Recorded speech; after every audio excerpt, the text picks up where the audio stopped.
ఎవరైనా కొత్తగా ట్రై చేసి హిట్ కొడితే ఇక అందరూ అదే వరుసలో పరిగెత్తడం మన టాలీవుడ్ కి అలవాటే. ఇప్పుడు మన తెలుగు సినిమా రంగంలో మళ్ళీ మరోసారి రీమేక్ల ట్రెండ్ మొదలైంది. డైరెక్ట్ సినిమాలు ఫ్లాప్ అవుతుండడం, అదే టైంలో గోపాల గోపాల, దృశ్యం లాంటి సినిమాలు సక్సెస్ అవడంతో మనోళ్ళకి మళ్ళీ మూడొచ్చింది. ప్రస్తుతం దాదాపు 6 డజన్ రీమేక్లు ప్లానింగ్ లో ఉన్నాయి. మెగాస్టార్ కత్తి పట్టబోతుంటే మెగా పవర్ స్టార్ తని వరువన్ రీమేక్ చేస్తున్నాడు. నాగ చైతన్య మలయాళం ప్రేమంని మజ్నుగా చేస్తున్న సంగతి తెలిసిందే.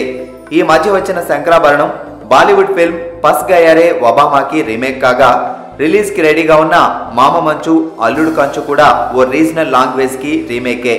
అలాగే మంచు విష్ణు, రాజ్ తరుణ్ నటిస్తున్న సినిమా కూడా పంజాబీ సినిమాకి రీమేకే. ఇక యంగ్ హీరో నితిన్ కూడా రీసెంట్ గా తమిళంలో అథర్వ యాక్ట్ చేసిన హిట్ ఫిల్మ్ ఈటీని రీమేక్ చేయబోతున్నాడు. ఇవి కాక హీరో వెంకీ దగ్గర కూడా 1-2 రీమేక్ రైట్స్ ఉన్నాయట. ఈ రీమేక్లు మన తెలుగు ఆడియన్స్ ని ఎంతవరకు ఆకట్టుకుంటాయో చూడాలి మరి.